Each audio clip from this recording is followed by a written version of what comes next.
장사한 지 사흘 만에 죽은 자 가운데서 다시 살아나시며 하늘의 용사 정하신 하나님 우편 앉아 계시다가 저희로서 산자와 죽은 자를 심판하러 오시리라. 성령을 믿사오며 거룩한 은혜와 성도가 서로 교통하는 것과 죄를 사하여 주신 것과 몸이 다시 사는 것과 영원히 사는 것을 믿사옵나이다. 아멘. 찬송가 43장 찬송하시겠습니다.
이달의 말씀 고린도전서 13장 1절에서 7절 말씀까지 큰 목소리로 분명하시겠습니다.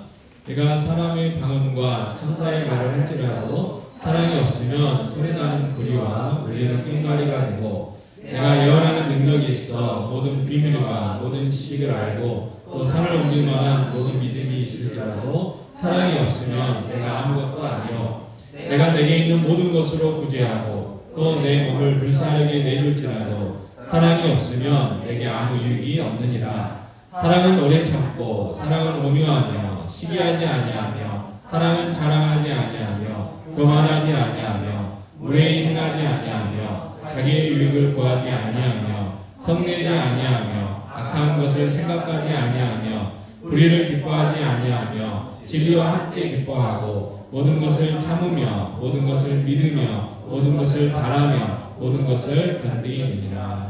아멘. 이 시간 지윤성 목사님께서 기도 인도해 주시겠습니다.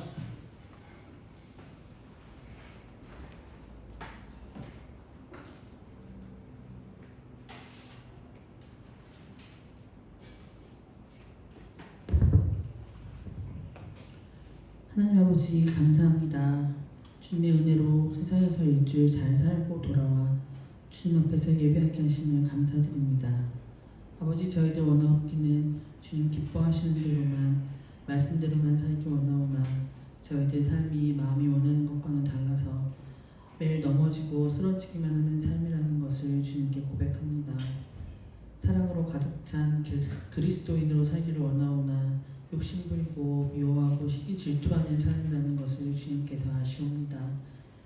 왼뺨을 맞으면 오른뺨도 내어주라고 하셨사오나 내가 맞은 왼뺨을 어찌 갚아줘야 하는지 분함을 참지 못하는 삶입니다. 매일 성화되고 변화된 삶으로 그리스도인의 향기를 풍기며 믿지 않는 자들에게 생명이시고 사랑이신 주님을 전해야 하는데 그러지 못한 저희들의 삶을 주님께서 아십니다. 저희를 불쌍히 여기시고 용서하여 주시옵소서. 너무나 부족한 저희들이 있지만 주님만 의지하며 주님의 은혜로 천국을 바라보며 살아가게 하시니 너무나 감사합니다. 오늘 드려지는 예배가 영과 진리로 드려지는 예배가 되길 원합니다. 주님의 이 한없는 은혜를 더 많은 사람과 나누기 원합니다. 우리 청지교회가 이곳 옥정동에서 구원의 방주가 되길 소원합니다. 100인의 예배자가 모여 예배하기를 소원합니다. 10명의 구역장을 세워주시옵소서. 주일학교 아이들도 100명이 모여 예배드리기 원합니다. 10명의 교사도 세워주시옵소서. 매주 토요일에 함께 모여서 전도회를 합니다. 함께 모이는 분들 수고가 헛되지 않도록 열매가 맺히게 하여 주시옵고 함께하는 분들이 더 많이 늘어나게 하시며 그들의 수고를 주님께서 기억하여 주시옵소서. 우리 교회 모든 성도들이 주님께서 주신 은사를 깨닫고 주신 은사대로 섬기게 하여 주시옵소서. 교회가 작은 섬김들이 모여서 더욱 풍성하여지고 은사대로 나누고 또 베푸는 교회가 되게 하여 주시옵소서. 우리 교회 청년들로 이루어진 찬양대가 아름다운 찬양을 드릴 때 주님께서 기쁘게 받아주시오며 더욱 많은 인원과 아름다운 곡들로 풍성해질 수 있도록 은혜를 더하여 주시옵소서. 이 모든 일들을 마음껏 펼칠 수 있는 예배당도 허락하여 주시옵소서. 아버지, 오늘 예배를 인도하실 김준영 목사님을 기억하시고 성령 충만하게 하셔서 말씀을 전하실 때 성령의 능력으로 말씀 전하게 하시고 모든 성도들의 마음에 깊은 감동으로 심겨져서 생명을 살리는 말씀이 되게 하여 주시옵소서. 모든 성도들의 삶의 세세한 부분까지도 성령의 능력으로 인도할 수 있도록 역사하여 주시옵소서. 아버지, 우리 청지교회 몸이 아프고 불편하신 분들 계십니다. 안치근 집사님과 안순희 권사님의 암이 잘 치료되고 회복되도록 보살펴 주시옵소서. 유광재 권사님 골절도 잘 아물고 회복되도록 돌보시며 신경영 집사님도 기운 차리고 회복되셔서 함께 예배드릴 수 있도록 은혜 더하여 주시옵소서. 또 우리 권사님들 모세처럼 강건하게 끝까지 믿음 생활 잘 하실 수 있도록 지켜주시옵소서. 아버지, 각 가정의 모든 기도의 제목이 있습니다. 건강의 문제, 자녀들의 성장과 교육, 직장, 사업 그 모든 세세한 부분까지 주님께 기도드릴 때 주님께서 함께 하심으로 모두 형통하게 하여 주시옵소서. 또 어루만져 주시옵소서. 예배 첫 시간입니다. 마치는 시간까지 주님 홀로 영광 받으시고 함께 하여 주시옵소서. 모든 말씀 예수님 이름으로 기도드립니다.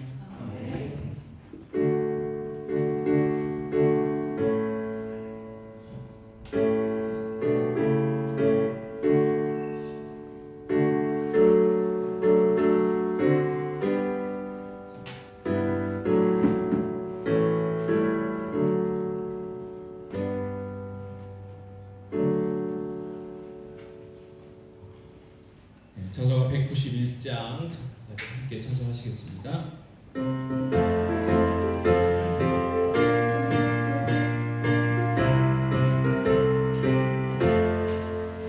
내가 매일 기쁘게 순례의 길에 나는 주의 팔이 나를 안보함이요 내가 주의 분복을 갖는 참된 비결은 주의 영이 함께하리라. 성령이 내시네 할렐루야 함께하시네.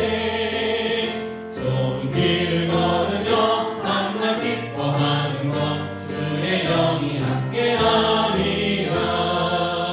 전에 죄에 빠져서 평안함이 없을 때 예수 십자가의 공로인이고 그 발 아래 엎드려 참된 평화 얻으면 주의 영이 함께하리라.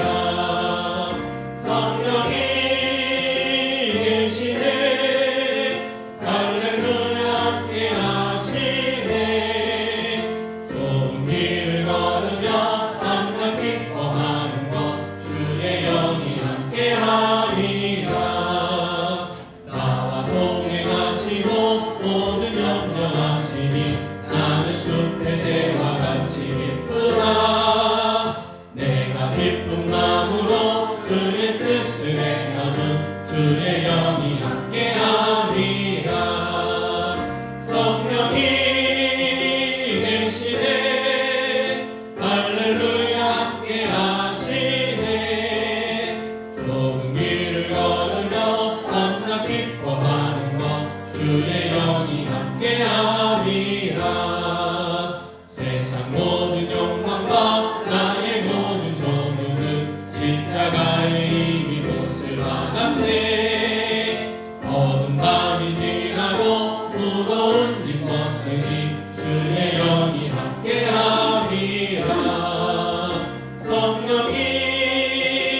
하나님 감사합니다. 극한 주일 제대로 불러주셔서 하나님 앞에 예배할 수 있도록 은혜 베풀어 주시면 감사합니다. 또 시간 귀한 예물 드립니다. 하나님 기뻐 받아 주시옵소서. 하나님 기뻐하시는 곳에 사용케 하시옵기 원합니다. 또 풍성함을 더하셔서 나누고 베풀고 섬기고 주는 교회 되게 하시옵기 원합니다. 드린 그 손길에 복 주시옵소서. 양 성도들의 직장과 사업에 복 주셔서 나누고 베풀고 섬기고 주는 풍성한 삶들을 되어줄 수 있도록 은혜 베풀어 주시옵기 원합니다. 아버지 하나님, 이 시간 저희들 시간 불러주셨사오니 성령 충만케 하여 주시고 영과 진리로 예배하며 또 예배 가운데 임재하신 하나님 만나고 변화받고 은혜 받을 수 있도록 도와주옵기 원합니다. 우리 예배 가운데 성령님 역사하여 주셔서 하나님 거룩하심과 하나님 영광 나타날 수 있도록 은혜 베풀어 주시옵소서. 그저 왔다 그저 돌아가는 분들 한 분도 안 계시도록 역사하여 주시옵기 원합니다.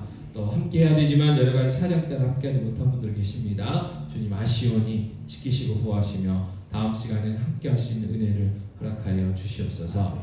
아버지 마치는 시간까지 함께하여 주시고 홀로 영광 받아 주시옵소서. 이 모든 말씀 우리 주 예수 그리스도의 이름으로 기도하옵나이다. 아멘.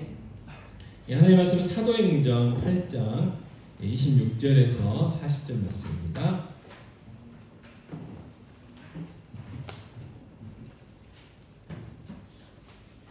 사도행전 8장 26절에서 40절 말씀까지 제가 봉독하겠습니다.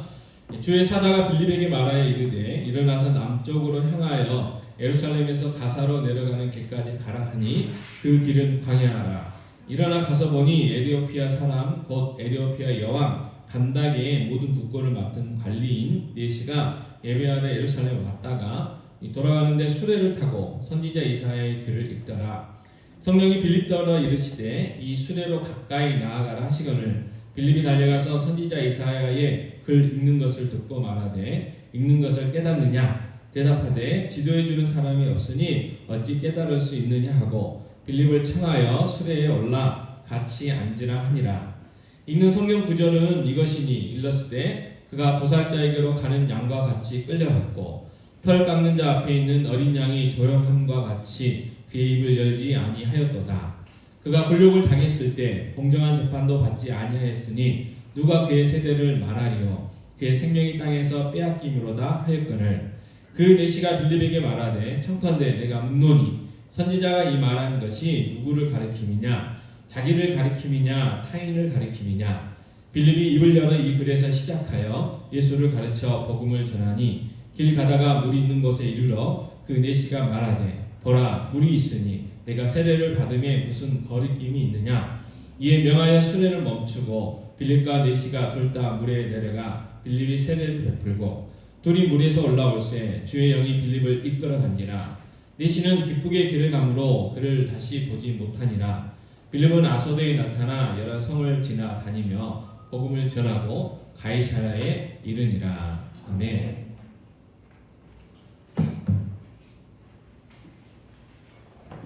사도행전 6장 5절 말씀을 제가 봉독하겠습니다. 자, 온 무리가 이 말을 기뻐하여 믿음과 성령이 충만한 사람 스데반과 또 빌립과 브로고로와 니가노르와 디몬과 바베노와 유대교에 입교했던 안디옥 사람 니골라를 택하여라는 말씀이 있습니다. 이스라엘 예루살렘의 교회가 이제 부흥되니까 여러 가지 일들이 생겨요. 그래서 구제하고 해야 될 일들이 많이 있는데 사도들이 이 일들을 다 감당하기에는 부족했죠. 그래서 일꾼들을 세웠는데 성령 충만하고 사람들로부터 칭찬받은 7사람, 그래서 7명의 안수 집사님들을 세웁니다. 그 중에 한 분이 누구냐면 이 빌립이에요. 빌립. 그래서 오늘 본문에 나오는 이 빌립이 바로 7 집사 중에 한 분이었던 이 빌립 집사님입니다.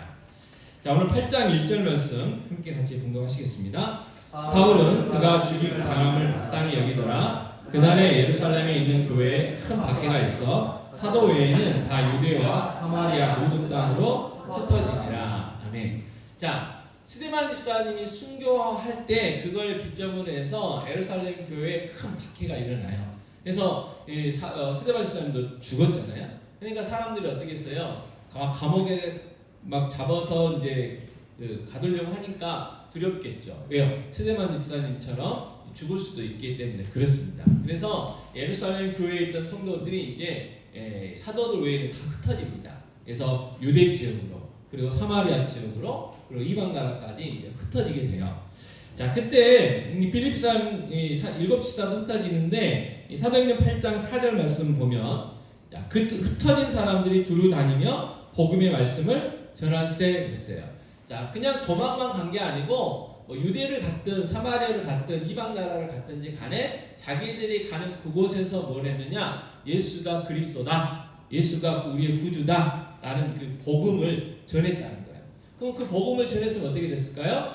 복음을 듣고 믿는 그리스도인들이 생겼겠죠.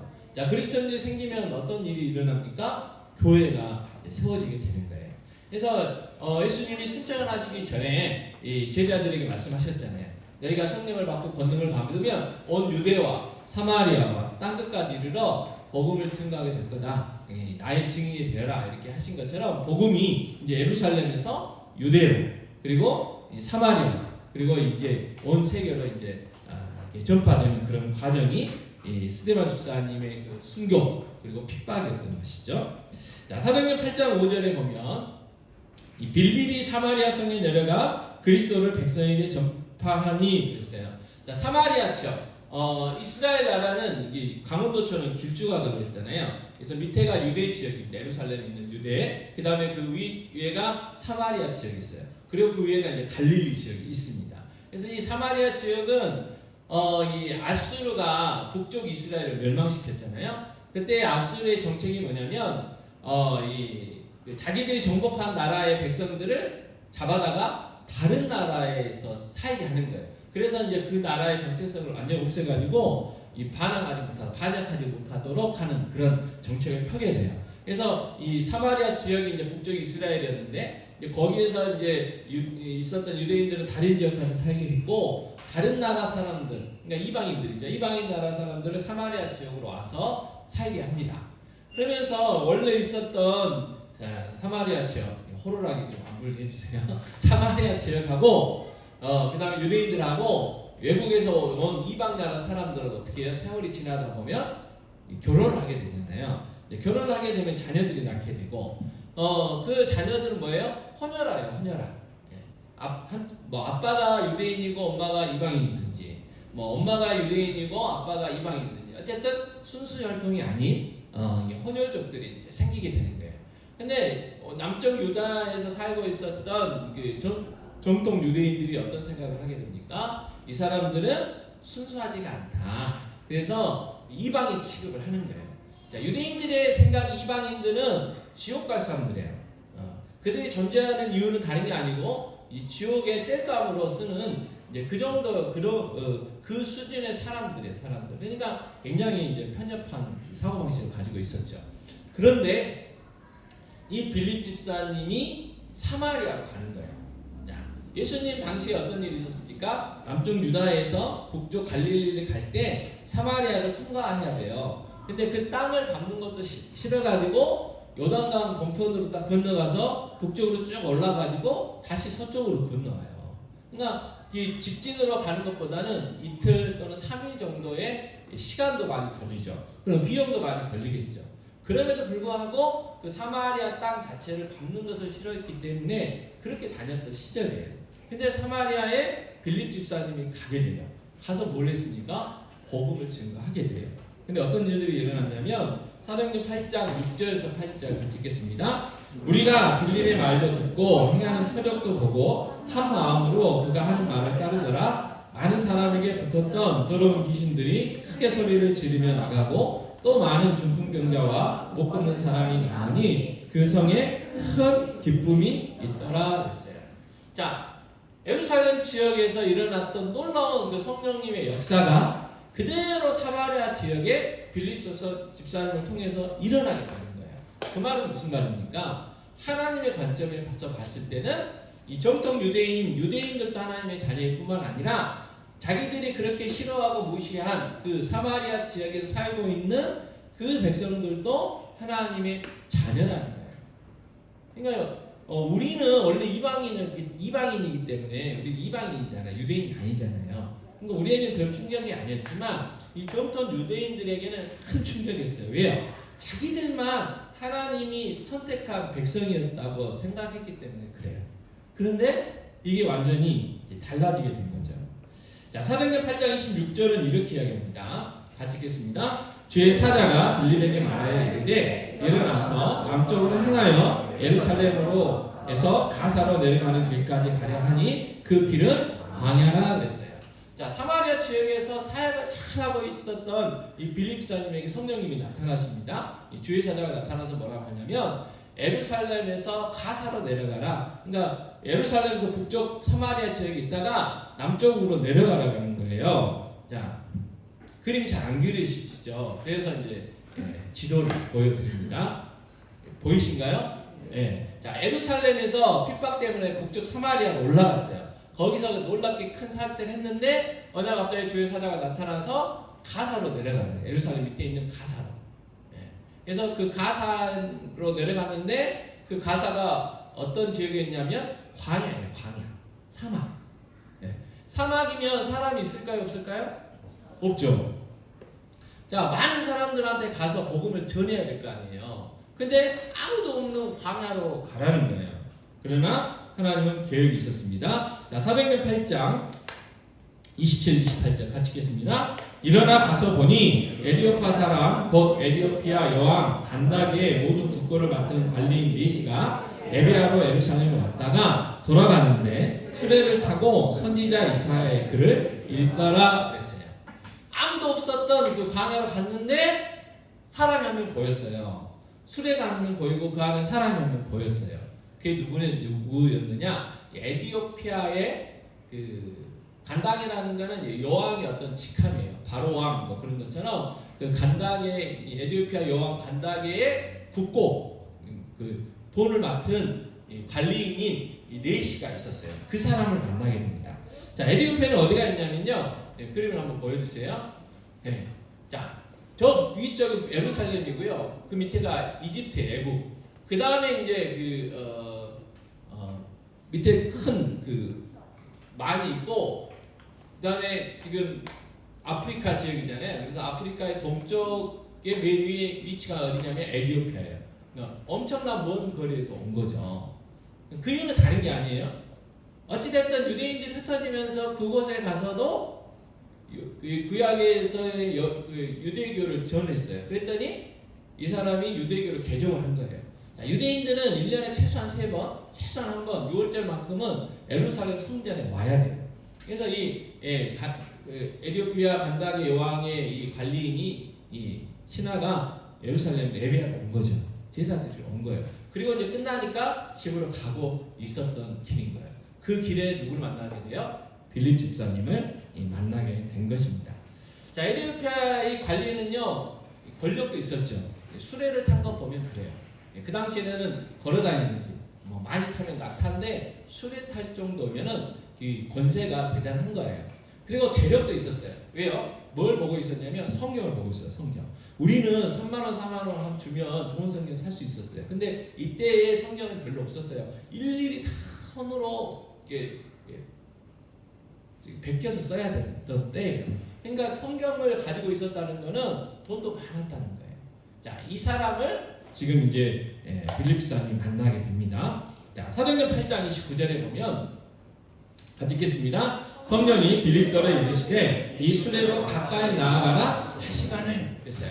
자, 멀리서 수레가 가니까 성령님이 빌립사님에게 가까이 가래요. 그랬더니 어떻게 했냐면 달려갔어요. 자, 30절에 이렇게 이야기합니다. 자, 빌립이 달려가서 선지자 이사야의 글 읽는 것을 듣고 말하되 읽는 것을 깨닫느냐 그랬어요. 자, 가까이 갔어요. 그것도 달려갔어요. 그런데 달려가니까 무슨 소리가 들려요. 중얼중얼 하는 소리가 들려요. 자세히 들어보니까 성경을 읽고 있었던 거예요. 자, 그래서 물어봤죠. 야, 당신 열심히 성경을 읽고 있는데 그 성경 읽는 그 내용을 아느냐, 이해를 하고 있느냐라고 이제 질문을 하게 됩니다. 자, 그때 사도행전 8장 31절에 보면 같이 읽겠습니다. 대답하되 지도해 줄 사람이 없으니 어찌 깨달을 수 있느냐 하고 빌립을 청하여 수레에 올라 같이 앉으라 하니라 그랬어요. 지도해 주는 사람이 없어가지고 자기가 읽기는 읽는데 이게 무슨 뜻인지 모르고 있다라고 대답을 해요. 자, 그런데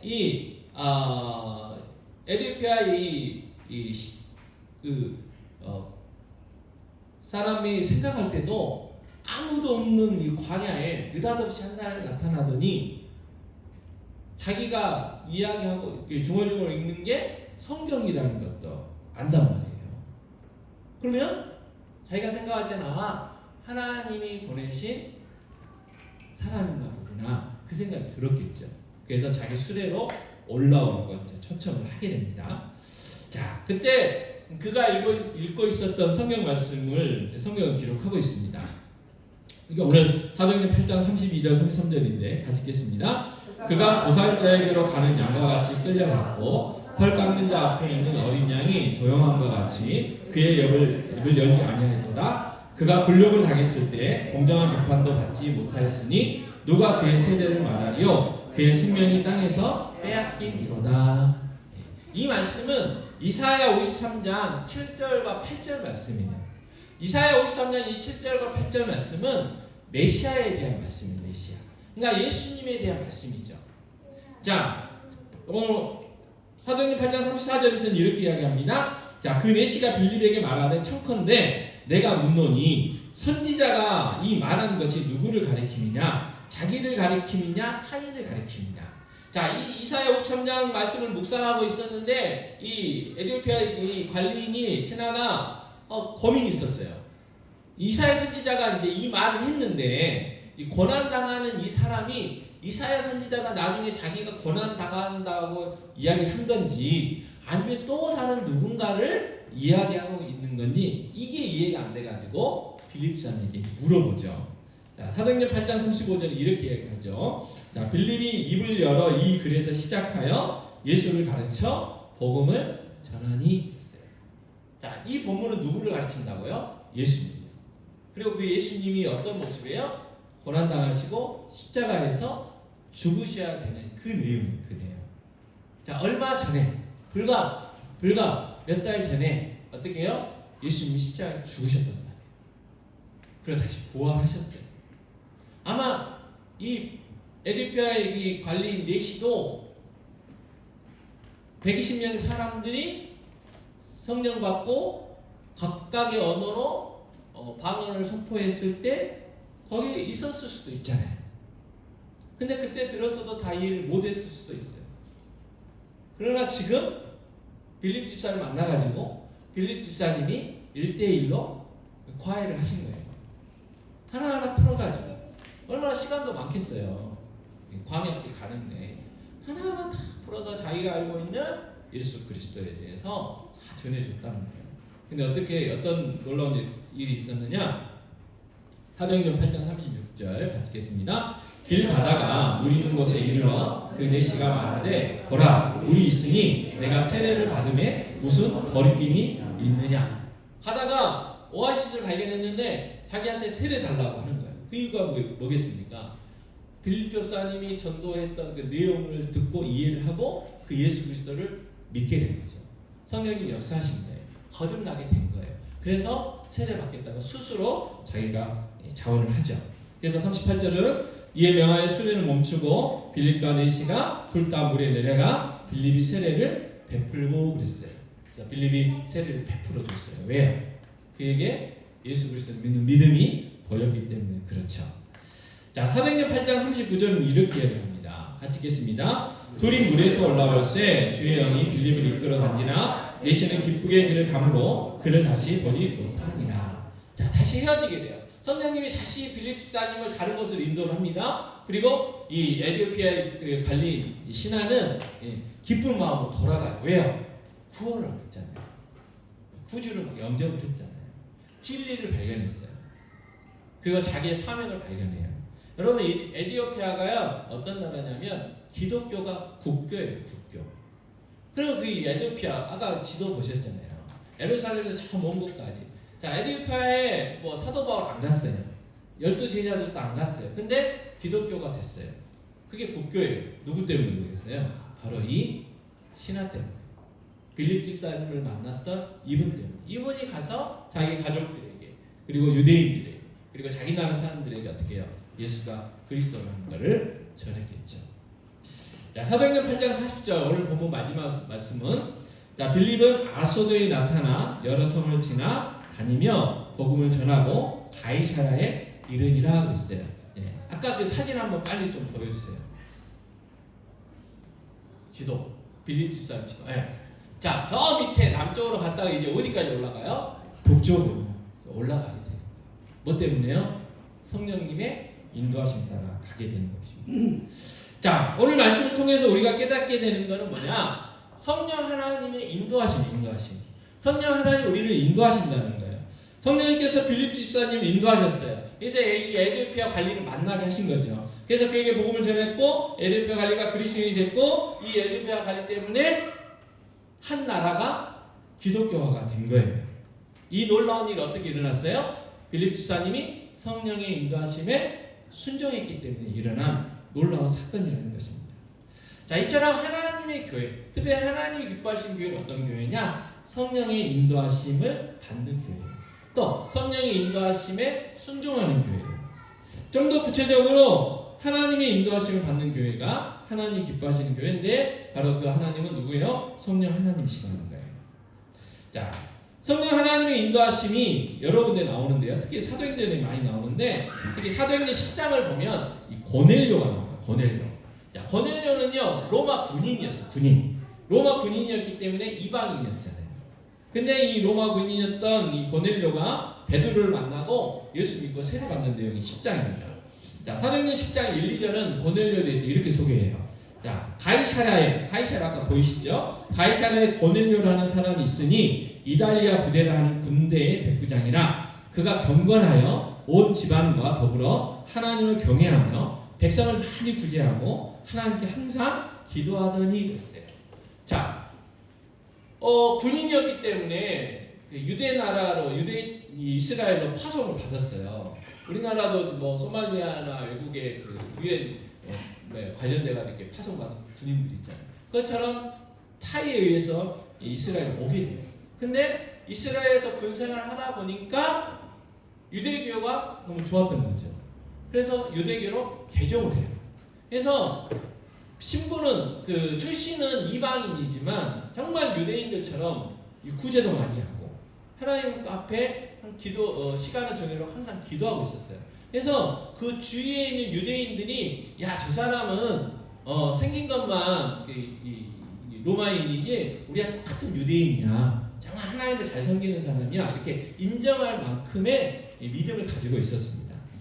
그래서 어느 날 갑자기 하나님께서 천사를 보내세요. 고넬료에게. 자, 가서 베드로를 데려와서 말씀을 들으라는 거예요.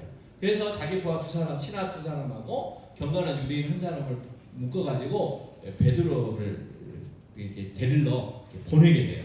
자, 그때 그러면 하나님은 어떤 일을 하셨냐면 사도행전 10장 11절 12절에 이렇게 말씀하시는데요. 같이 읽겠습니다. 하늘이 열리며 한 그릇이 내려오는 것을 보니 큰 보자기 같고 네 개를 내어 땅에 들이었더라. 그 안에는 땅이 있는 각종 네 발 가진 짐승과 기는 것과 공중에 나는 것들이 있더라 했어요. 자, 베드로가 집 위에 지붕에 가서 이제 기도하고 있었어요. 근데 이제 점심 시간이 가까웠던 시간 같아요. 배고팠어요. 근데 갑자기 환상이 보였는데 하늘에서 그 그릇 모양의 큰 보자기가 이렇게 내려왔는데 그 안에 뭐가 담겨 있었냐면 유대인들이 먹어서는 안 되는 이 부정한 짐승들이 가득 담겨 있었어요. 그리고 어떤 음성이 들렸냐면 베드로야 일어나 잡아 먹어라 그랬어요.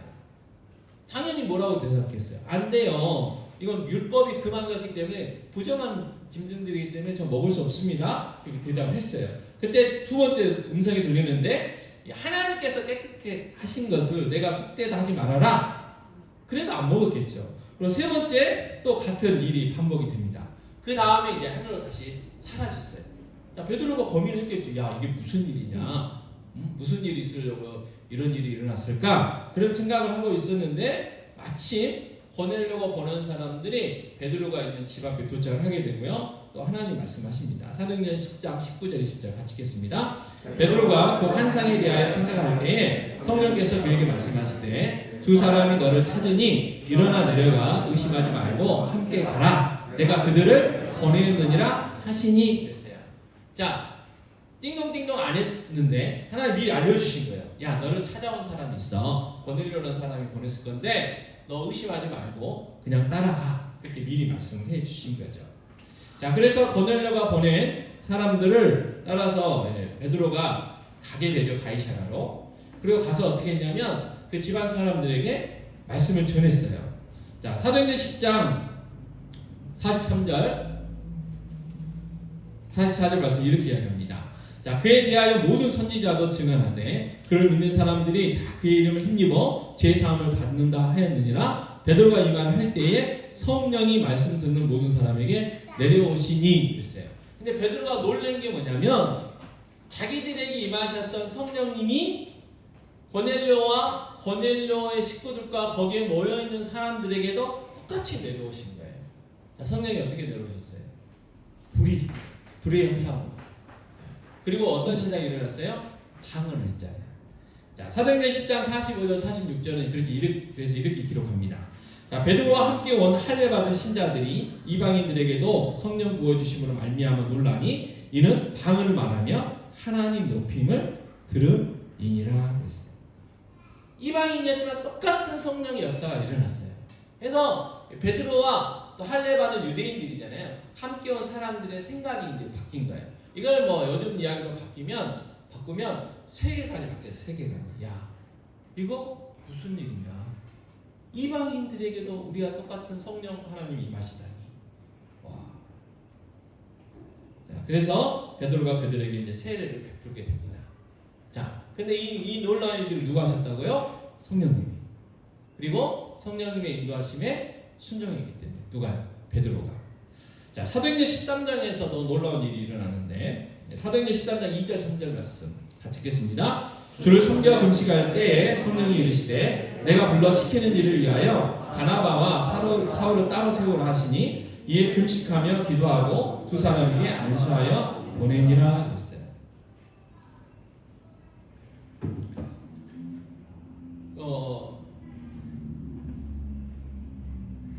지금의 시리아 지역에 있는 안디옥이라는 도시예요. 이방 나라죠. 거기에서 교회를 세워가지고 바울이 사역을 하고 있었어요. 바나바도 사역을 하고 있었어요. 그래서 거기서 이제 사역하고 있는 어느 날 갑자기 성령 하나님이 기도하는 사람들에게 명령을 하세요. 바나바와 사울을 안수해가지고 우리 요즘의 표현으로 선교사 파송해라 했어요. 그래서 기도했던 모든 사람들이 순종을 하게 돼요. 그래서 바나바와 사울이 1차 선교 여행을 가게 됩니다.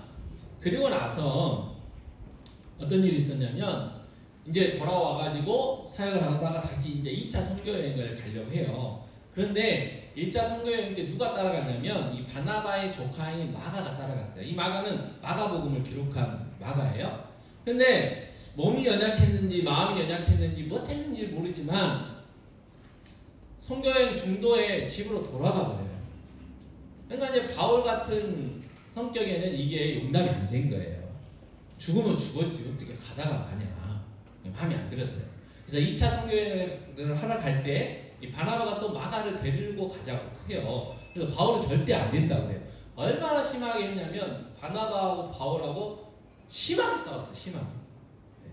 성경에 그렇게 기록되어 있습니다. 그래서 헤어져요.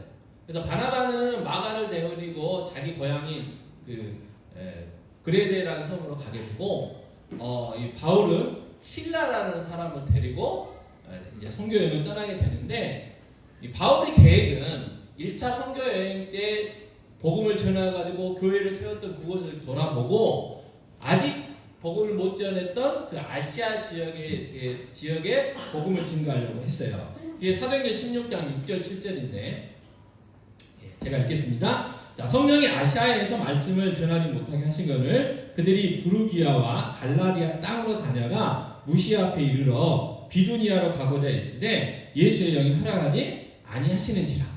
지금의 터키, 튀르키예 지역이거든요. 튀르키예 지역인데 자기는 그런 계획을 세웠는데 성령님이 못 가게 막는 거예요. 여러 가지 환경을 했겠죠. 예를 들어서 그때는 마차 타고 다니고 했었으니까 마차가 안 와버렸다든지 또는 가서 이제 복음을 전하려고 하는 그 지역에 그 전염병이 있었다든지 어찌됐든 여러 가지 방법을 통해서 이 사도 바울의 계획대로 안 돼요. 자, 사도행전 16장 8절 9절 말씀. 그래서 이제 이 사도 바울 성격상 계속 움직였어요. 자, 무시아를 지나 두로아로 내려갔는데 밤에 환상이 바울에게 보이니 마게도냐 사람 하나가 서서 그에게 청하여 이르되 마게도냐로 건너와서 우리를 도우라 하거늘 그랬어요. 자, 움직이다 보니까 무시아라는 동네를 지나서 드로아라는 지역으로 이제 가게 돼요. 이 지도에 보시겠지만 드로아는 터키 아시아 지역의 끝이고 배 타고 건너가면 유럽이거든요. 거기서 이제 잠을 자고 있는데 환상이 보였어요. 그 건너편 마게도냐 사람이 나타나가지고 와서 우리를 도와주라. 이제 그런 환상을 보게 돼요. 그래서 사도 바울이 뭐예요? 자기는 아시아 쪽으로 가려고 했지만 계속 막았어요, 성령님이. 근데 환상이 보였죠. 아, 이게 성령님이 사인이구나. 그걸 확신하고 이제 그쪽으로 이제 건너가려고 합니다. 그래서 사도행전 16장 10절은 이렇게 이야기하죠. 바울이 그 환상을 보았을 때 우리가 곧 마게도냐로 떠나기를 힘쓰니 이는 하나님이 저 사람들에게 복음을 전하라고 우리를 부르신 줄로 뭐 했다고요? 인정함이로나. 그래서 11절 12절을 이렇게 이야기합니다. 자, 우리가 드로아에서 배로 떠나 사모드라게로 직행하여 이튿날 네아폴리로 가고 거기서 빌립보에 이르러 이는 마게도냐 지방의 첫 성이요 또 로마 시민지라 이 성에서 수일을 요하다가 됐어요. 자, 지도를 먼저 보여주세요. 네, 잘 보이실지 모르겠지만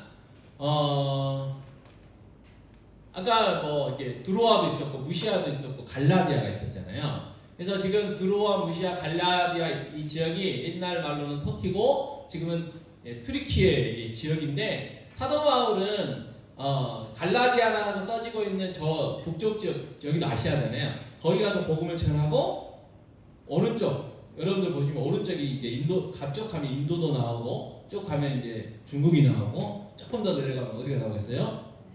대한민국이 나와요. 그래서 이제 그렇게 이제 복음을 전하려고 했는데 성령님이 막으셨어요. 그래서 오른쪽이 아니라 어디로 간다고요? 왼쪽. 그래서 이 무시하고 갔다가 드로아에서 환상을 보고 배를 타고 건너갑니다. 그래서 건너가서 도착을 한 곳가 네아폴리예요. 근데 거기는 이제 큰 성이 아니었던 것 같아요. 그래서 네아폴리에서 길을 떠나서 빌립보라는 큰 성으로 가게 됩니다. 거기서 누구를 만나게 되냐면 사도행전 16장 14절에 보면 자, 두아디라시에 있는 자색 옷감 장사로서 하나님을 섬기는 누디아라 하는 한 여자가 말을 듣고 있을 때 주께서 그 마음을 열어 바울의 말을 따르게 하신지라 했어요. 자, 빌립보는 얼마나 불모지였냐면 회당이 없었어요. 회당. 그러니까 유대인들은요 자기가 흩어지면 그 흩어진 곳에 두세 사람만 있어도 회당을 만들어 가지고 거기에 모여가지고 거기서 우리로 이야기하면 예배를 드린 거예요. 자, 우리나라 사람들도 전 세계로 많이 흩어져 있는데 우리나라 한인들이 가는 곳곳마다 뭐가 있냐면 교회가 있어요. 한인교회. 그래서 정말 믿음이 있어가지고 교회에 오신 분들도 계시지만 그 한인교회 가야 뭘 먹을 수 있어요? 지금 좀 다르지만 옛날에는 한식을 먹을 수 있어요. 한식. 그리고 한인교회 가야 무슨 말을 할 수 있을까요? 한국말을 할 수가 있는 거예요. 그래서 그 교제 때문에라도 한인교회에 많이 모였어요. 그래서 그 교회 안에는 어쩔 수 없이 진정한 그리스도인도 있지만 거듭나지 않는 사람들도 있어요. 자, 교회 안에 알곡과 가라지가 있으면 어떤 일이 생길까요? 분란이라는 게 생기는 거예요. 그래서 한인교회들이 좀 힘들어요.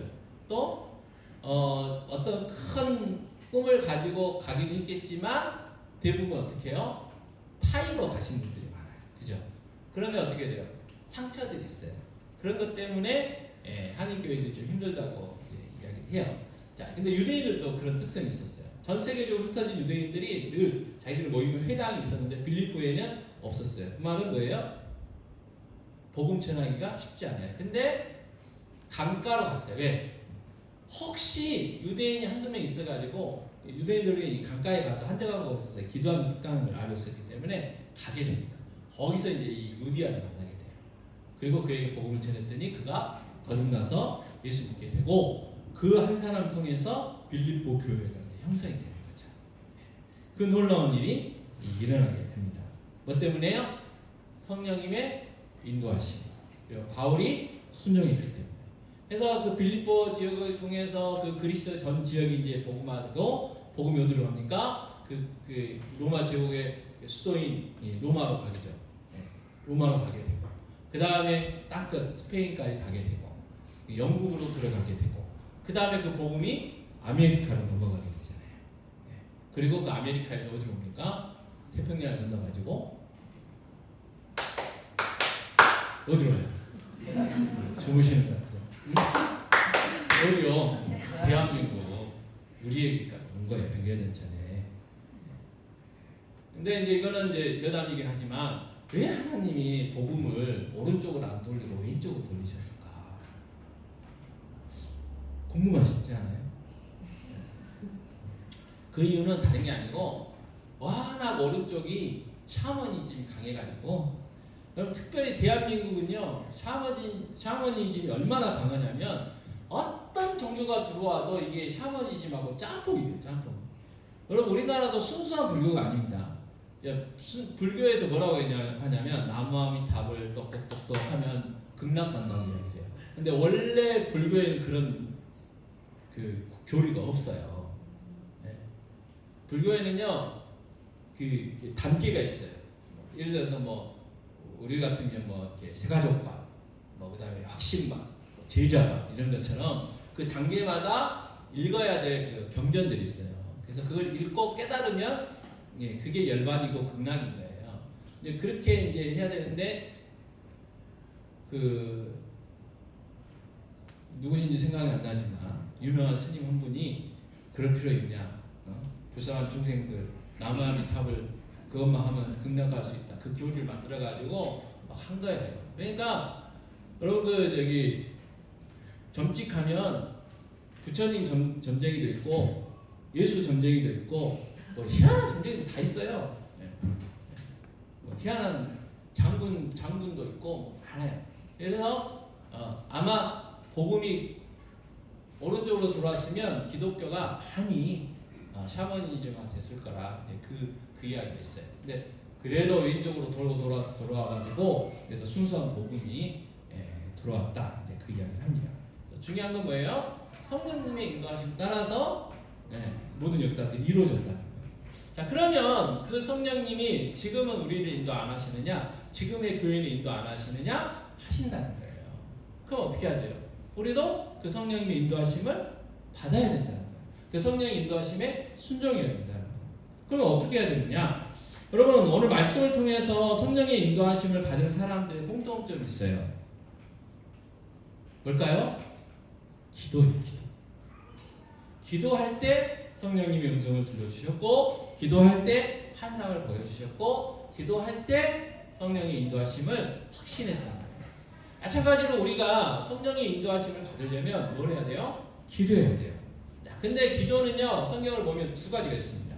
자, 마태복음 6장 6절 같이 읽겠습니다. 너는 기도할 때에 내 골방에 들어가 문을 닫고 은밀한 중에 계신 내 아버지께 기도하라. 은밀한 중에 보시는 내 아버지께서 갚으시리라.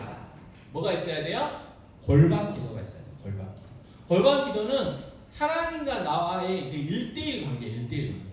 하나님과 나와 1대1 관계 속에서 하나님과의 교제 그리고 기도가 있어야 돼요. 이게 골방 기도고요. 또 하나 사도행전 1장 13절 14절 같이 읽겠습니다. 들어가 그들이 요하는 다락방으로 올라가니 베드로, 요한, 야고보, 안드레와 빌립, 도마와 바돌로메, 마테와 및 알페의 아들 야고보, 셀로딘 시몬, 야고보의 아들 유다가 다 거기 있어 여자들과 예수의 어머니 마리아와 예수의 아우들과 더불어 마음을 같이하여 오로지 기도에 힘쓰더라 그랬어요. 이때 모인 사람의 숫자가 약 120명. 장소는 마가의 다락방이었어요. 그래서 마가 집안이 굉장히 부유한 집안이었던 것 같아요. 그래서 1층이 거주지였고 2층이 이제 다락방이 있었는데 120명이 모일 수 있는 큰 공간이 있었던 거예요. 자, 그곳에서 함께 기도했을 때 어떻게 해요? 성령이 임하셨던 거예요. 그래서 골방 기도와 더불어 우리가 꼭 필요한 기도가 뭐냐면 다락방 기도, 자, 다락방 기도가 반드시 있어요. 이건 뭐예요? 교회에 우리 성도들이 함께 모여 기도하는 거. 그래서 초대교회도 그렇고 우리나라 초대교회도 마찬가지였어요. 모이게 했었어요. 모이게. 1908년 평양 대부흥이 있었는데요. 그때 왜 대부흥이 있었냐면 날마다 기도했어요. 날마다. 저녁마다 기도했습니다. 날마다 모여 기도했을 때 한마음 한뜻 성도들이 모였을 때 성령이 놀랍게 역사하셔가지고 놀라운 대부흥이 있었어요. 그래가지고요 그 부흥이 있을 때마다 어떤 일이 일어나는지 아시죠? 일단 주일 성수를 잘했어요. 그래서 주일날 문 닫던 사람들이 다 문 닫았고요. 막 술집들이 막 문 닫고요. 막 그랬어요. 그건 우리나라도 그렇고 영국도 그렇고 미국도 그래요. 다 그래요. 그 놀라운 일들이 어떻게 일어났다고요? 다락방 기도 때 성도들이 함께 모여 기도할 때 놀라운 역사들이 있었던 거예요. 그래서 우리나라의 전통은 새벽에, 그 다음에 수요 예배, 금요 기도회 또는 금요 철야, 이 세 가지가 있죠. 그리고 또 때에 따라 이제 특별 기도들이 있어요. 일주일 기도도 있고 우리가 작년에 했던 것처럼 뭐 세일이 기도도 있고 또 목사님들이나 정말 기도 깊이 하시는 분들은 40일금씩 기도하시고 하시는 거예요. 그래서 기도해야 우리가 성령의 인도하심을 받을 수 있어요. 자, 그런데 문제는 뭐냐? 성령님이 말씀을 하시는데 그러면 지금은 어떻게 말씀을 하시고 우리는 어떻게 듣냐 그 말이에요. 자, 요한복음 14장 26절 같이 읽겠습니다. 보혜사 곧 아버지께서 내 이름으로 보내실 성령 그가 너에게 모든 것을 가르치고 내가 너에게 말한 모든 것을 생각나게 하리라 그랬어요. 성령님이 하시는 일들 우리가 수요 예배 때도 배우고 있지만 가르치는 일을 하세요. 가르치는 일. 우리를 가르쳐 주세요. 근데 뭘 가르치시냐? 새로운 걸 가르치는 게 아니라는 거예요. 예수님에 대해서 예수님이 그 하셨던 말씀들을 가르쳐 주세요. 그래서 성경의 주제가 뭐라고요? 예수 그리스도예요. 예수 그리스도. 구약은 오실 예수님, 신약은 오신 예수님, 다시 오실 예수님. 그래서 성경 66권을 하나의 퍼즐로 스탠드 글라스로 66개로 나눠가지고 그걸 딱 합치면 무슨 그림이 나온다고요? 예수님. 예수님. 자, 그래서 디모데후서 3장 16절 같이 읽겠습니다. 모든 성경은 하나님의 감동으로 된 것으로 교훈과 책망과 바르게 함과 의로 교육하게 유익하니. 자, 성경은 누가 기록했어요? 하나님의 감동. 성령 하나님의 감동을 받은 사람들이 기록한 게 성경이고요. 자, 베드로후서 1장 21절은 이렇게 이야기합니다. 갖겠습니다. 예언은 언제든지 사람의 뜻으로 낸 것이 아니요 오직 성령의 감동하심을 받은 사람들이 하나님께 받아 말한 것이니라. 똑같은 이야기죠. 성경은 누가 쓰셨어요? 성령 하나님이 쓰셨어요. 그러니까 그 성령 하나님이 지금은 무엇을 통해 말씀하세요? 성경을 통해서 말씀하시는 거예요. 그래서 우리가 성령의 인도하심을 받고 성령의 음성을 듣기 위해서는 성경을 읽어야 돼요. 언제요? 일주일에 한 번? 필요할 때? 아니요. 정기적으로. 시간을 정해요. 또 날마다. 날마다 읽어야 돼요. 날마다. 그리고 성경도 믿음의 선배님들이 자 오늘은 여기 내일은 여기 그 다음 날은 여기 이렇게 읽으라 하지 않고 쭉 차례대로 읽으라 차례대로 순서를 정해요. 그리고 그때마다 기도 가운데 성령님이 그때 읽었던 그 말씀들을 통해서 음성 들려주시고 역사하셨다는 거예요. 그래서 그리고 그 순종했더니 놀라운 일들이 일어났다는 거예요. 그래서 우리도 성령의 인도하심을 받아야 되는데 그러려면 기도가 분명히 있어요. 골방 기도와 다락방 기도 이 둘 다 있어요. 둘 다. 하나만 있으면 안 돼요. 둘 다 있어요. 여러분 비행기가 날개가 한 개인가요? 두 개인가요? 두 개예요. 두 개. 한 개로 날 수가 없어요. 두 날개가 쫙 펴야 되고 두 날개에 달려있는 엔진이 짱짱해야 비행기가 날아갈 거예요. 기도도 마찬가지입니다. 개인적으로 내가 하나님과 1대1 관계 속에서 기도하는 골방 기도도 있어야 되고 성도들과 함께 모여서 기도하는 이 다락방 기도가 있어야 돼요. 이게 균형이 맞아야 돼요. 그리고 매일 시간을 정해놓고 분량을 정해놓고 하나님 말씀 꾸준히 읽어가야 돼요. 그때 하나님 성령님이 우리를 인도하시고 그걸 성령의 음성을 우리가 인정하고 그 다음에 그 성령의 말씀에 순종하게 되는 거예요. 자, 하나님 기뻐하시는 교회는 어떤 교회요? 하나님의 인도하심을 받는 교회, 성령님의 인도하심을 받는 교회. 근데 교회가 누굽니까? 저와 여러분이 교회잖아요. 그러니까 내가 성령 하나님의 인도하심을 받아야 돼요. 그래야 하나님이 기뻐하시는 교회가 되고 하나님 기쁘시는 일꾼들이 될 수 있다는 거죠. 그럼 어떻게 해야 되느냐? 또 한 번 더 작심삼일일지라도 결단을 해야죠. 결단을 해야 돼. 그럼 어떤 결단을 해야 되느냐? 골방 기도를 어떻게 드릴 거냐? 결단을 해야죠. 그래서 잠깐 주무시지 마시고 눈을 감고 골방 기도를 내가 날마다 해야 되는데 몇 시에 어디서 할 건지 마음속에 한번 정해보세요. 아무도 방해받지 않는 시간, 장소를 정하시면 돼요. 그 다음에 다락방 기도. 제가 새벽까지는 욕심을 안 내겠습니다. 수요, 금요 기도예요. 나오셔야죠. 눈 감고 제가 수요 기도 예배만이라 금요 기도회만이라 내가 둘 다도 새벽 기도까지도 하나님 나오겠습니다. 약속을 하시고 그 다음에 말씀을 묵상해야 되잖아요. 그것도 마찬가지예요. 어디서 몇 시에 도구는 있으니까 매일 성경 다시 한번 또 비록 작시 3일이 될지라도 한 번 더 결단을 하시고 결단이 서셨죠? 그러면 하나님 앞에 기도하겠습니다. 기도하실 때 하나님 정말 성령 하나님의 인도하심 받는 삶, 성령 하나님께 순종하는 삶이 되게 해주세요. 또 주님 저희 교회도 그러한 교회에 대해서 정말 하나님 앞에 귀하게 쓰임 받는 교회 되게 해주세요. 하나님 제가 골방 기도 이때 어디서 하겠습니다. 또 다락방 기도 내가 이렇게 청소하겠습니다. 내가 날마다 말씀 묵상 이렇게 하겠습니다.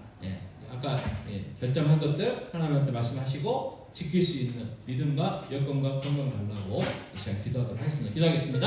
아버지 하나님 감사합니다. 아버지 오늘 정말 하나님 기뻐하시는 교회는 하나님 인도하심 받는 교회라는 거, 성령 하나님 인도하심 받는 교회라는 걸 깨닫게 됩니다. 하나님 정말 그들이 아버지 교회가 모여 기도할 때에 아버지 성령님의 인도하심을 받았음을 다시 한번 깨닫게 됩니다. 하나님 저희들 골방과 다락방 기도가 있어야 될 줄 압니다.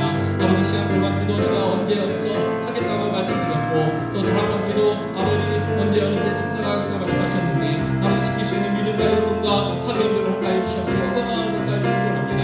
또 하나님 성령 하나님 말씀이 성경을 통해서 우리에게 말씀하시는데 날마다 매일매일 말씀을 읽고 묵상해야 됩니다. 아버지 그 장소와 시간과 아버지 그 분량들을 약속했습니다. 아버지 하나님 이것들도 지켜갈 수 있도록 도와주옵소서. 정말 성령의 인도하심을 받고 성령의 인도하심에 순종하는 삶이 되게 하시고 죄 없는 교회로 성령 하나님에게 순종하는 교회, 그래서 하나님 앞에 귀하게 쓰임받는 교회, 하나님 기뻐하시는 교회에 되어줄 수 있도록 은혜 베풀어 주시옵소서.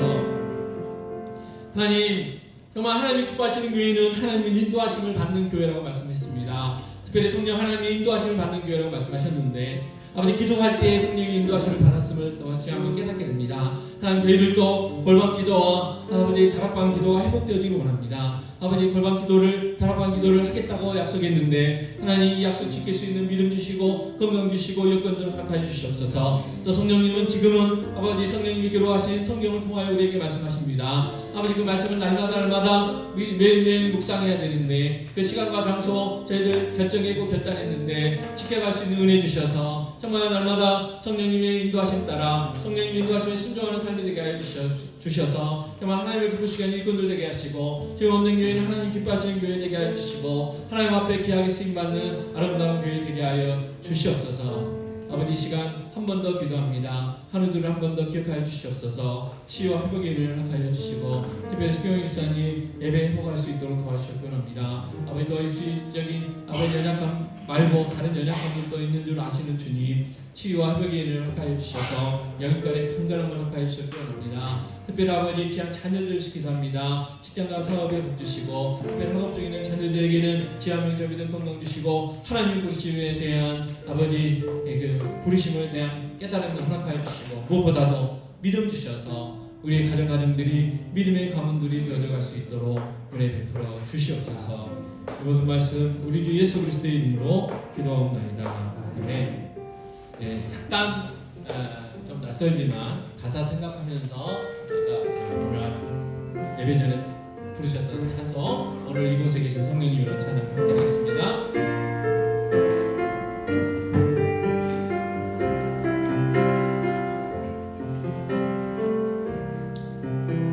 오늘 이곳에 계신 성령님 우리에게 말씀하시고 우리